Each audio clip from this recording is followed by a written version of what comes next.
I'm not the bad guy because I think children shouldn't be running around, screaming, and playing hockey in the hallway of a hotel at 10 p.m. My family and I were at the hotel in Mississauga, Ontario this past weekend. On our floor, there were a number of families in town for a ball hockey tournament. Saturday night, we put our kids to bed at 9:30 p.m. Half an hour later, we hear hooting and a hollering coming from outside our door. We figured the kids from the ball hockey tournament were getting to rooms to get settled in. We thought it would be long until they stopped. At 10:30 p.m., the noise was still continuing right outside our door, and our kids couldn't get to sleep. I went outside the door to see what was going on, and there were 15 kids between the age of 4 and 8 running up and down the hall,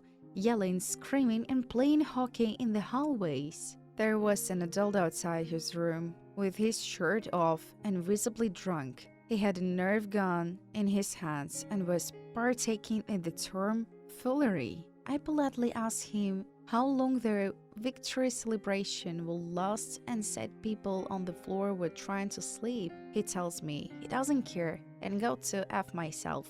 And then an echo of "Go F yourself" emerged from all the kids. I called the hotel lobby to advise them of the noise, and they said they couldn't do anything about it. I told them I was going to call the fire marshal because the hallways were blocked. At that point, the manager said we will go up, and 10 minutes later everyone was back in their rooms. The hall was quiet. At 11:15 p.m., my hotel room phone then started ringing. Someone on the floor who was upset kept trying to crank call as if it were the 1980s all over again. We disconnected the phone and went to sleep. The next morning, they will open our hotel room door, and there were piles of garbage in front of it. I was told by the hotel staff the same morning that I should have just ignored what happened, and the kids will eventually go to their rooms. Am I the bad guy for cutting off their fun?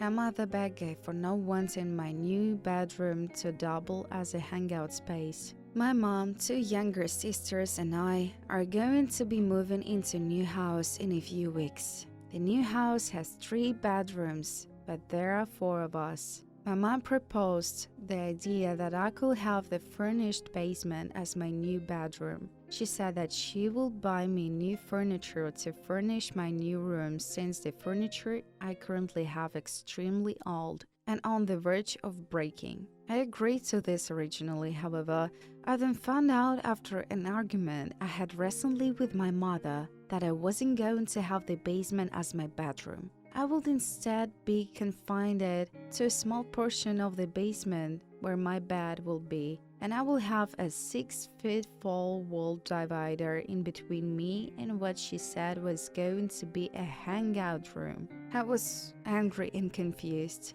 and asked her why I couldn't have the full room. She called me an entitled and selfish for wanting the biggest room in the house to be all mine. I don't care about the size of the room I'm getting. I just want to be able to have privacy. I told her don't like the idea that whenever she has company over, I could be in my room and she will be able to kick me out at any time. She then said that this was her house, that we're all sharing a space together, and that it was selfish of me to not want to share my space. I told her I didn't think this was a fair comparison. Then she called me a sociopath and said that nothing she does is ever good enough. I'm thinking about trading rooms with one of my 2 younger sisters. However, I don't want them to have the only thing that separates their bedroom from the hangout room to be a 6 to 8 feet wall divider. I want to get someone else's perspective on the matter.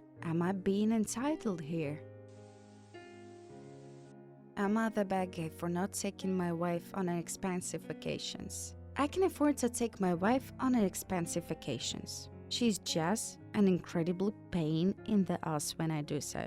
I've taken my wife on some really amazing trips in my opinion, and every single time she has spent the entire trip complaining. So I have given up and now either let her plan our vacations with zero input from me, or I plan nice local stays for us. For example, I will get us VIP concert tickets and a very nice hotel in the center so we can have a great evening. When she plans, our vacations are pretty basic. She planned a trip to Hawaii, which I thoroughly enjoyed, but we didn't do anything great. I will have planned a helicopter trip to see all the volcanoes and jungles from the movies. We mostly stayed in Honolulu and saw Pearl Harbor. Honestly didn't realize it, but it has been 5 years since I took my wife somewhere I will consider amazing. That was a 2-week trip to Iceland. She recently asked me why I took vacation with my friends and family that everyone talks about all year long. But when we went on vacation, it was a weekend in Branson. I told her that I just know she does not enjoy extravagant trips. She said she totally does. So I pointed out everything she said about all our trips. I said it was disheartening spending and mansplaining something great only for her to spend the entire time shitting on it and then telling everyone how bad time she had. She said I was a bad guy for keeping score, and now I'm sleeping in the guest house. Yeah, so Emma the bad guy here. Emma the bad guy for purposely not intervening and letting my little sister cause a minor accident with my car and making her partially cover damages to teach her a lesson about distracted driving. My little sister, let's call her Chrissy, has recently gotten her license. She obviously thinks she's an incredible driver and can handle a car no matter what. After only 4 months of driving, she has already become one of those girls who put their phone between their legs to be able to look at messages and access it quickly while driving. It drives us all insane, by the way, and I and other family members have talked to her about it multiple times. It goes in one ear and out the other. Yesterday, she did it again while driving my car when we were out getting groceries. She had been distracted for almost the whole drive and even continued to look at her phone after a brief break when I told her to cut it. When she was about to roll into a parking spot, she probably got a message and looked down at her phone. I noticed that she was about to ram into a lantern, and when I was sure she wasn't cause damage to other vehicles, I decided to just let her run into it instead of intervene. It was a huge shock to her, and she just sat there for completely still for like 15 seconds processing what just happened. It was until I said, "Will you learn to leave that howling phone alone now?" Then she spoke again. The first thing she said was, "Why didn't you tell me?" In an absolutely baffled tone, and I told her straight up that I didn't tell her, so she will learn a lesson. She was absolutely livid and tried to push all blame onto me for not intervening, but I told her it would have been the same outcome had I not been there, and that ultimately she, as a driver, is responsible for not only her but also all passengers' safety. Christy was absolutely mad that she held around and found out even more so when I told her she will have to account for half the damages caused in the accident that the insurance wouldn't cover. In total, that was just shy of $200. Blowout lights, bent bumper, and a dent in the hood, a few scratches at the damage to the pole of the lantern. She went completely wild, but I told her that she's lucky I'm not making her pay for everything since she was driving while being on the phone. A few days after, the insurance gave me the sum, and I told Christy what she owes me, which she paid immediately. She told me that apparently because of this, she won't be able to go on the trip with her friends, and that I'm a massive bad guy. She also added she will have learned her lesson otherwise too. I personally doubt that she will have, and honestly, distracted drivers are the worst. I'm not the bad guy here. I'm not the bad guy for telling my daughter I will not be walking her down the aisle unless she invites her siblings and their families to her wedding. I have 5 children. This is about 3 of them, Casey, Alex, and Tom. The names are not their true names. My daughter Casey is getting married this winter to her fiancé Max, who she has been together with for about 4 years. I'm covering the majority of the wedding expenses as Max's family lives in a different country, and with the currency exchange rate, they wouldn't be able to afford the wedding and both to come to the wedding. I have no issues with it and just want my little girl to be happy. Last week, while Casey was away, my children Alex and Tom came to visit with their families, and we were talking about wedding invitations. I was surprised to hear that they haven't received their wedding invitations, so I just thought that Casey haven't sent them out yet for everyone,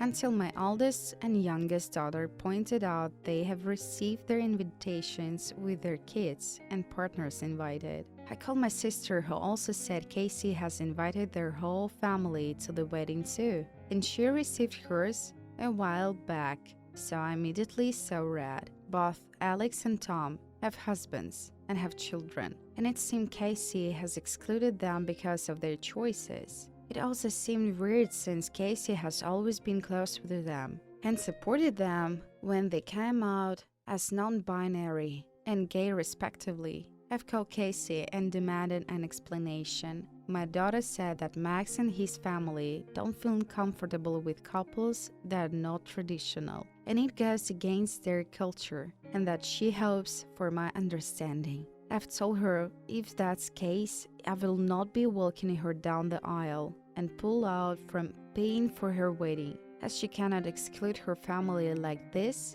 when they did nothing wrong. And if her future in-law's opinion is so important to her, then can pay for the wedding. As a result, Casey had called me and begged Guy and hanging up crying. My children are on my side. My wife is stern as she understands where Casey comes from, but agrees she shouldn't have excluded her siblings like this. So what do you think?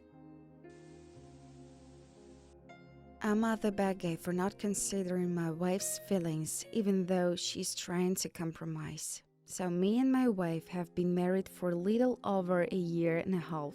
So for a bit of backstory, my wife is impulsive and impatient. There are flaws, but we all have them, and I love her despite them, and I wouldn't trade her for the world. I, on the other hand, am an extensive planner. Before we got married, we had a plan to have 2 kids. Our first will be about a year or 2 of us being married. But about 3 months into our marriage, my wife came to me crying and begging, saying how important it is for her to be a mom now. I tried to get her to wait, to follow through with our plan, but she was adamant. I was a bit hesitant, but overall had little problem with it since she was the one carrying our baby, and I still really wanted to be a mom someday, so I thought, hey, what's the difference between now and a year? This is how we got our baby girl, who I love dearly, and I don't regret having her for anything, but I will admit it was hard on all 3 of us.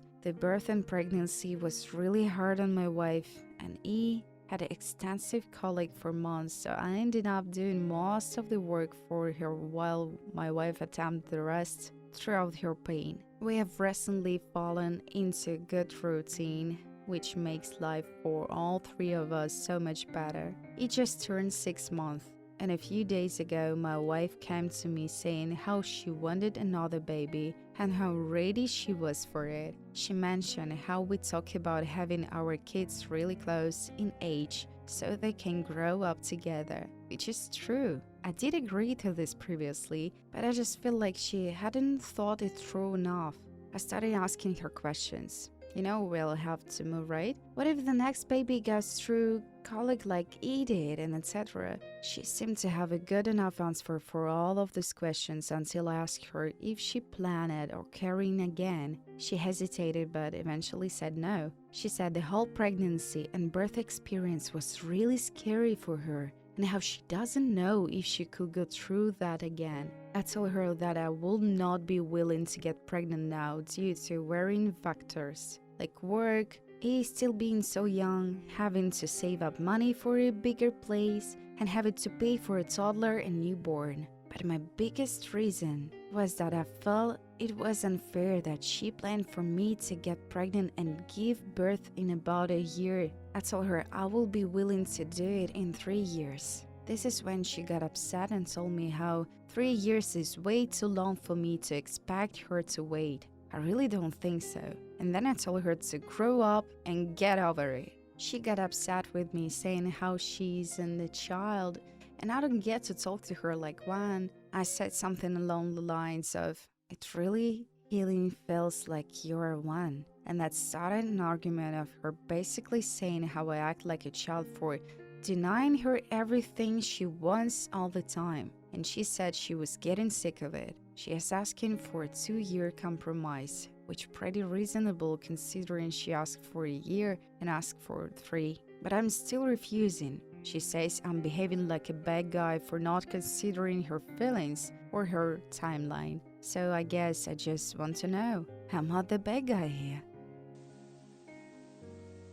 Am I the bad guy for basically ruining my family's relationship with our extended family? I've been traveling abroad for about 4 months now. During this time, I'm staying with my extended family and we've been getting along really well. My cousin has been preparing to get married for about 8 months. In the country I am in, the customs of marriage and dating culture are different from North America, where I'm from. During my stay, I have been helping her pick our wedding dresses for photo shoots, attending photo shoots with her, as well as I make the bouquets she will be used during those photo shoots. Now here's the current situation. After we finished with the photo shoot, which was about 6 hours long, we all went out to go eat and drink together. While some of the people we went with went out to smoke, my cousin's fiancé commented on how my cousin used to date people that smoked,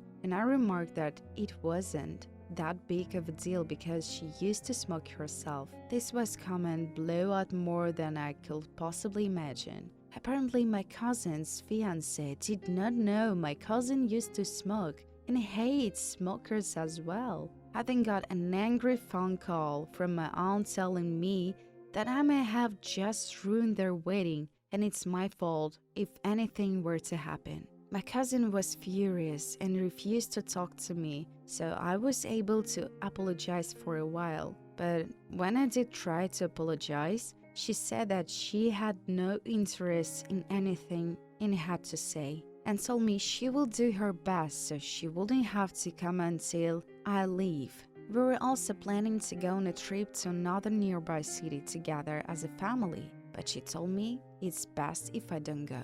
Everyone here is upset at me because I divulged the fact that my cousin used to smoke, but no one seems to understand that I didn't know it was a secret in the first place. To make matters worse, my own sister, who is back in my home country, changed her Instagram profile to say something that insulated a treat, basically saying that she will return whatever our family gets tenfold, whether that be treating good or bad. My aunt and my cousin both saw this and became even more infuriated. And now my cousin has forced her brother, my other cousin, and her fiancé to block me on all social media platforms. I think it's important to mention that I probably become the closest with my male cousin over my trip, and now it feels as though I have no family left to rely on. He also told me that he doesn't think he can drive me to the airport anymore, which is 2 hours away, in fear that I will make the situation worse